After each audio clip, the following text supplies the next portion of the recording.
Duty is about to reach into the future and destroy as much of it as humanly possible with Call of Duty Black Ops 2. And Mark Lamia, the head of Treyarch Studios, is now here right off the Xbox press conference stage to show us more of Black Ops 2 that we did not see in the briefing, right, Mark? Yeah, absolutely. We're going to show you guys more of the level.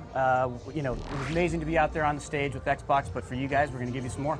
All right, well, let's take a look. It's Black Ops 2. Now, you guys announced this game about a month ago, and everyone knew you were making Black Ops 2, but the fact that this is set in futuristic Los Angeles, this level, I mean, it opens up the possibilities for you guys, right? With weaponry, absolutely. With lots of stuff, right? Yeah, you know what? Putting it in the future, just an entirely new set of weaponry, gameplay, mechanics, the fiction. You know, the fiction is just this amazing time-spanning narrative. Right. We're set in this situation here where our villain has stolen the keys to the U.S. military infrastructure, and he's turning our greatest strengths into our greatest weaknesses here.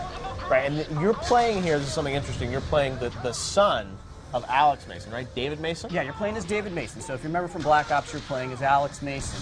And this game's a direct sequel to Black Ops. So you're gonna play with Alex Mason again when we show you parts of the first Cold War back in the 1980s. Right. You're gonna be discovering what our villain's motivations are, and then your son here, David Mason, is on the hunt for the villain here in this 2025 setting. And of course, in this particular situation, the villain Things are looking grim. I'm getting a little worried here about being at LA Live with all this happening. But don't worry about it here. Anderson's come in here to help you out. So it's amazing what you guys have done, you know, really pushed, obviously, the limits of the technology. One of the great things about Black Ops 2 is that you guys are really pushing to innovate with the gameplay. I mean, you've said on the record you're going to have branching storylines. We'll see some moments here even where you can pick whether you snipe or rappel. I mean, you're trying to give people more options about how to play through the campaign, right? Yeah, absolutely. Look, I think one of the things that people love with Call of Duty is they love that cinematic and intense gameplay experience, and we just want to add more choice. So, for example, here, this is a very small example, but you know, this level will play differently whether you choose to snipe here or rappel down. In this case, the player's chosen to snipe here. So you've picked up a Sniper Storm, which is a futurized sniper rifle that has a couple pieces of technology on here that are from 2025. And when you zoom in here, yeah, no, absolutely. That technology right there, that's sort of inspired off of the sort of, you know, the millimeter wave scanning technology that we have out there today. You got to imagine as processing power gets more powerful in the future, you're going to get that down to a much smaller size, and it's going to make for, in this case, an optic.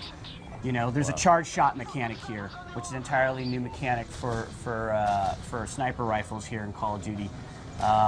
You know, the longer you charge it up, the deeper you can penetrate surfaces. So, well, and this is stuff, obviously, I know you probably can't say a lot about multiplayer, but obviously this kind of technology and stuff will probably transfer over to the MP game as well, right? Well, yeah, the multiplayer game, it takes place entirely in the year 2025, and what we'll tell you about later, you know, the weapons and everything that's in multiplayer, we're going to tell you about later. Right, but obviously we're cool new toys that people can play with. There are tons of new toys. Absolutely. Now we're looking at some new stuff here because the Xbox demo had to cut off at a certain point, so now we're going to look at some brand new gameplay, right? Absolutely, absolutely. So you still got to fight up the street, right? You're still protecting the president and the detail there. You have to make your way up the street.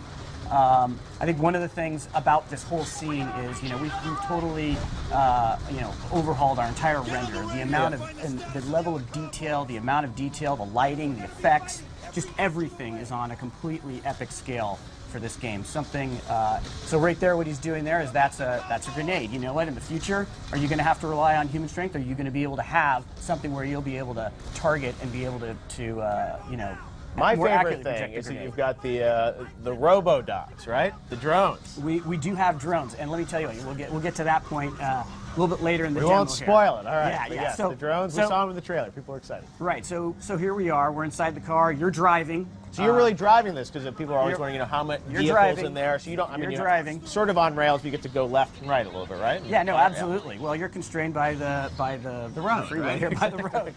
So. Wow, got the jets flying through. Yeah, no, this is just, you know, the level of destruction. The team's working on the environmental animation. A couple blocks away, we're almost ready to see the car driving by here. So you're going underground, obviously, here. And what is your goal? What is your mission here? You're obviously, you know, we saw the president, and obviously there was something going on there, right? Yeah, no. So you're on detail to protect the president here, and that's and so you're in constant communication, right? The president's right behind you. You're escorting, and then something happens. You know, yeah, it was you're ambushed. You get ambushed, but that's not all, because this level just continues. That's right. When you first showed this to me, it's like 20 minutes of stuff, and it just keeps going on and on, right? With all this action, all this gameplay. Yeah. So like right here, after you get hit, we're opening up, right? You know, just again the effects, the character work. Well, what you guys are doing with the performance capture and the actors, I mean, you're really pushing the storytelling in game, which I think is something that, you know, Call of Duty, I think has been a bit of a weakness in the series over the years, that you guys have had amazing action, amazing gameplay, but sometimes, you know, the story hasn't always been in the game. And I mean, here you look at all that happening with the, you know, the bikes and the characters and the voiceover. Even the story of Anderson there. You know, Anderson is that plane. It's there. It's protecting you. Of course, Harper here. We saw some performance capture. There we go. There you go. That's the claw, the cognitive land assault weapon. So obviously an intense firefight going on here, getting out of that ambush. You know, you have the technology of the battlefield there. You're trying to take out these claws, move up, obviously. But you know, the level of detail the team is going into here, not only in the gameplay, but like you said, in the story and the characters. You know, we're working with David Goyer, who was also the writer on The Dark Knight, to help help really create a compelling story and really bring to life these characters. That's right, and you got this villain, Menendez, you're going to be talking about, right? Yep. He is. We're going to introduce you a lot more to him later, but of course, you know, you already know a little bit about him. As I said, like the story arc of the game is really, in a way, it's his story arc, because we're going to learn about it again in the 80s when you're playing in the first with the team from the first Black Ops. Wow, and they go into the hotel here. Well, this is looking amazing. This is you know, the LA level. So where is this set in the game? Is this the middle, the beginning, the end? Yeah, this is the sort of the back, I would say, the back half of the game. Okay. Yeah. All right. Absolutely. So this is the escalation. But like with Black Ops, just when you thought you knew everything and what was going on, we like to turn it. That's what we do with our story in Black Ops. We want to, we like to set you up. You think you know what's going on, and then we just. Well, that was like the announcement trailer. We saw horseback riding. You've got that in there, and it's like we've got futuristic LA, but then we've got stuff, set back in the 80s. I mean, there's so much to this game, and you guys have done such a great job, I think, pushing the Call of Duty brand in some new directions with this. And I know tomorrow you're going to be back with us to show another level that you've got called Strike Force, which is another type of gameplay. So busy times at Treyarch, and we'll hear more about multiplayer, I guess, probably later on this year, right? Yeah, no, absolutely, Jeff. Looking forward to it. Thank you very much. Well, Mark, thanks for rushing over from the Xbox stage. We really appreciate it for that exclusive new look at Black Ops 2. And stick around, guys, we have so much more coming up on E3 All Access Live. More exclusives, you can believe it, right after this.